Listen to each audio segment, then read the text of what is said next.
नमस्कार सर्व स्वामी भक्तांना, श्री स्वामी समर्थ। तर आज आपण घराचा जो उंबरा असतो त्याला हळद लेपन कसे करावे, का करावे आणि कधी करावे हे या व्हिडिओच्या माध्यमातून पाहणार आहोत। आता घराला उंबरा हा सर्वांच्याच घराला असतो, पण तो उंबरा कसा असावा तर उंबरा हा नेहमी लाकडाचा असावा। लाकडाचा उंबरा अतिशय शुभ मानला जातो। आपल्या घराचा जो उंबरा असतो तो मर्यादेचं प्रतीक मानलं गेलं आहे, कारण त्या उंबऱ्यामधून आपल्या घरामध्ये अनेक देवता वास करत असतात। तसेच तिथून लक्ष्मीचा वास आणि सर्व देवांचा प्रवेश त्याच उंबऱ्यातून होत असतो। त्यामुळे आपल्या घराला उंबरा हा असावा। तर उंबरट्याला हळद लेपन का करावे, तर हळद लेपन केल्याने घरामध्ये सुख, शांती, समृद्धी नांदते। घरातील नकारात्मकता ऊर्जा बाहेर जाते। तसेच बाहेरची कुठल्याही प्रकारची नकारात्मक ऊर्जा आपल्या घरामध्ये प्रवेश करत नसते।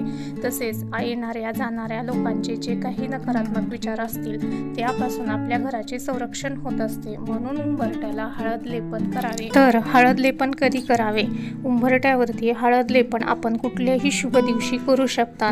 तसेच प्रत्येक आठवड्यामध्ये मंगळवारी, शुक्रवारी, गुरुवारी ह्या दिवशी देखील आपण उंबरट्याला हळद लेपन करू शकता। तसेच ह्या दिवशी जर शक्य नसेल तर प्रत्येक महिन्याच्या अमावस्या, पौर्णिमेला देखील केलं तरी चालतं।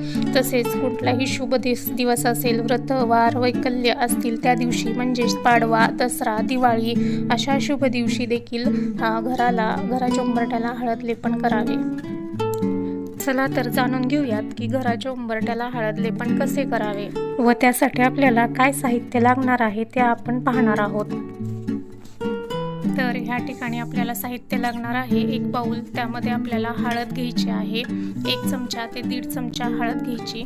त्यानंतर अष्टगंध टाकायचा आहे। अष्टगंध किंवा चंदन टाकलं तरी चालतं, नसेल तर फक्त हळद असेल तरी चालतं। त्यामध्ये नंतर ॲड करायचं आहे गुलाबजल आणि पवित्र गंगाजल। गंगाजल असेल तर ॲड करायचं, नसेल तर घरातलं पाणी वापरलं देखील चालतं।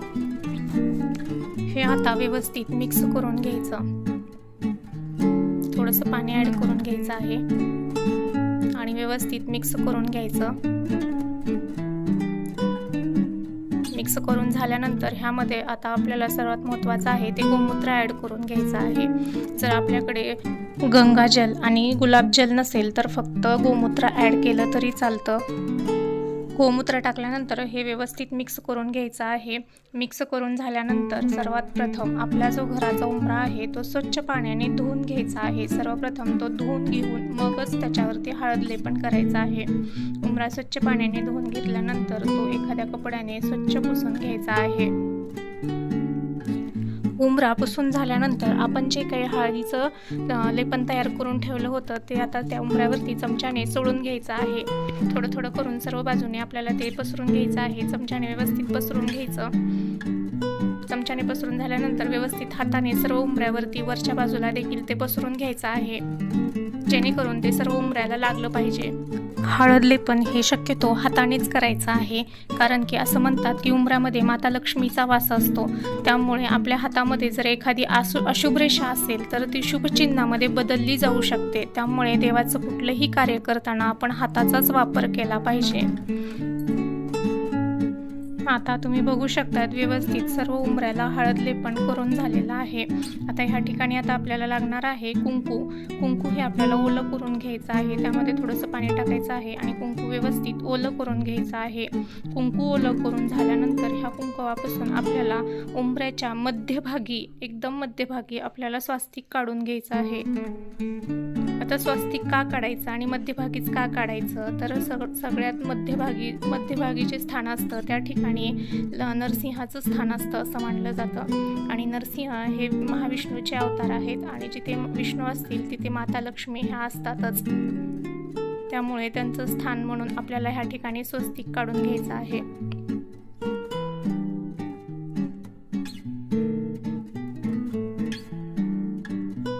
ह्या पद्धतीनं व्यवस्थित असं स्वस्तिक काढून घेऊन त्या स्वस्तिकाची आपल्याला ह्या ठिकाणी पंचोपचारे पूजा करून घ्यायची आहे।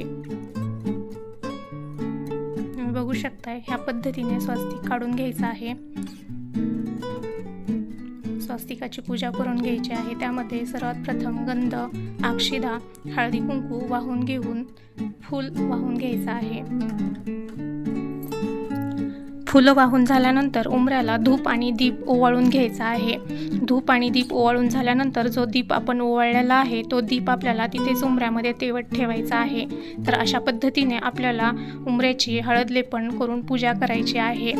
जर कधी घरामध्ये घराला नजर दोष, करणी, बाधा अशा समस्या जाणवत असतील तर प्रत्येक महिन्याच्या अमावस्याला आणि शनिवारी ही सेवा करायची आहे। तर सर्वांनी ह्या पद्धतीने घराच्या उंबऱ्याला हळद लेपन करायचं आहे। व्हिडिओ आवडल्यास व्हिडिओला लाईक, शेअर, सबस्क्राईब करा। श्री स्वामी समर्थ।